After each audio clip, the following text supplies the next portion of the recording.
अगर आप गौर करेंगे तो ईरान और अमेरिका के बीच इस लड़ाई में इंडिया का कोई लेना देना नहीं है, लेकिन फिर भी इंडिया के लोगों में इसका असर लगातार दिख रहा है। इस वीडियो को मैं 16 मई को रिकॉर्ड कर रहा हूं और इस टाइम पेट्रोल और डीजल की प्राइस आप ये लाइव स्क्रीन पर देख सकते हैं और शायद से जब आप ये वीडियो देख रहे होंगे उस टाइम पेट्रोल और डीजल की प्राइस और भी बढ़ चुकी होगी, क्योंकि जिस हिसाब से अभी इंटरनेशनल लेवल्स पर मीटिंग्स हो रही है और दोनों देश ईरान और अमेरिका के लीडर्स किसी की भी बात मानने को तैयार नहीं है। इससे साफ साफ पता चल रहा है कि ये लड़ाई अब आर पार की होने वाली है। ऑयल के इस प्रॉब्लम में सिर्फ इंडिया ही अकेला नहीं है, हमारे आसपास की कंट्रीज और इंडिया के राइट साइड में जितने भी देश हैं, चाहे टेक्नोलॉजी में सबसे आगे रहने वाला चाइना, जापान, साउथ कोरिया और तो और नॉर्थ कोरिया के one and only king Kim Jong भी ऑयल की कमी से जूझ रहा है। एक तो तेल की कमी और दूसरी ओर हर दिन प्राइस बढ़ता जा रहा है। ऑयल प्राइसेस बढ़ने का मेन रीजन ये नहीं है कि ईरान अभी किसी को अपना तेल नहीं बेच रहा,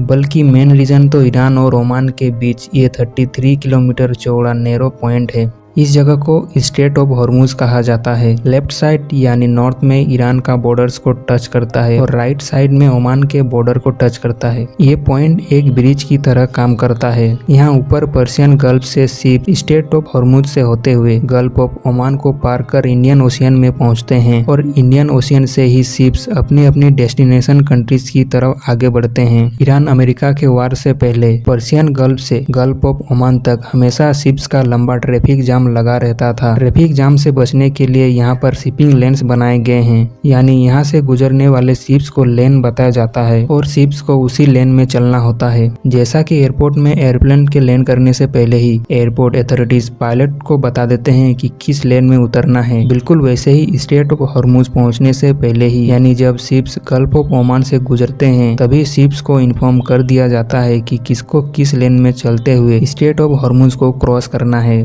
अब ईरान कर ये रहा कि इस स्ट्रेट ऑफ हॉर्मुज से किसी भी शिप्स को पार होने नहीं दे रहा। ईरान अपनी मिलिट्री का प्रेजेंस खासकर स्ट्रेट ऑफ हॉर्मुज में 10 गुना ज्यादा बढ़ा दिया है। अगर इंटरनेशनल शिपिंग रूल्स के हिसाब से बात करें तो ये पॉइंट ईरान और ओमान में से कोई एक कंट्री कंट्रोल नहीं कर सकता। नॉर्थ साइड में ईरान को और साउथ साइड में ओमान को इसका कंट्रोल दिया गया है। पहले जब यहाँ से वेसल्स गुजरते थे, ईरान और ओमान के नेवल अथॉरिटीज आपस में कोऑर्डिनेट करके वेसल्स को अपना लेन बताते थे, लेकिन ईरान अब इस जगह पर अपनी मनमानी चला रहा है, क्योंकि ईरान को पता है कि ये जो स्ट्रेट ऑफ हॉर्मुज है ये पूरी दुनिया के लिए कितना ज्यादा इम्पोर्टेंट है। ईरान स्ट्रेट ऑफ हॉर्मुज में बहुत ज्यादा रेस्ट्रिक्शन चार्जेस लेकर शिप्स को पार होने दे रहा है और ईरान का कहना है कि स्ट्रेट ऑफ हॉर्मुज से वही कंट्रीज अपने अपने वेसल्स पार करा सकते हैं जो ईरान और अमेरिका के बीच इस वार में डायरेक्टली और इनडायरेक्टली किसी भी तरह से हिस्सा नहीं लिए हैं।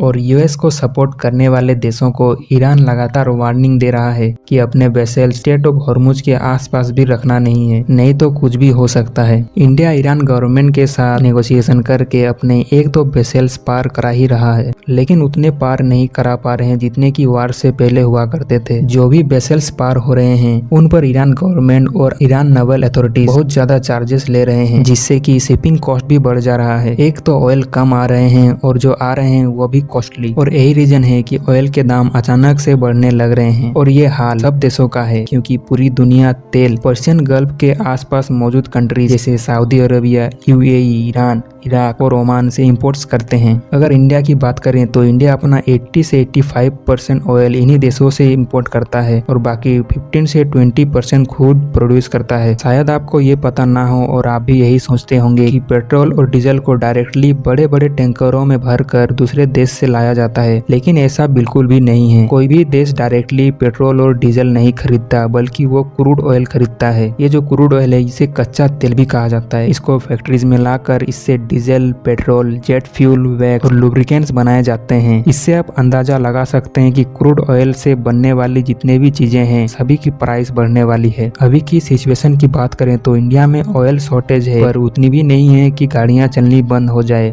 एक दो वेसल्स तो Indian government straight of Hormuz से नेगोशिएशन करके पार करा ही रहे हैं, लेकिन जो देश अपने ऑयल वेसल्स पार करा नहीं पा रहे हैं उन देशों की तेल की प्राइस 70 से 80% बढ़ गई है। तेल के प्राइस और कितना ज़्यादा बढ़ेंगे ये तो आने वाले दिनों में स्ट्रेट ऑफ हॉर्मुज में कैसी सिचुएशन बनती है उसी से पता चल पाएगा। अगर वीडियो आपको इन्फॉर्मेटिव लगी हो तो चैनल को सब्सक्राइब जरूर करें। अगर आप इस वीडियो के बारे में कुछ भी सजेशन देना चाहते हैं तो कमेंट में बताएं। मिलते हैं अगली वीडियो में एक नए टॉपिक के साथ।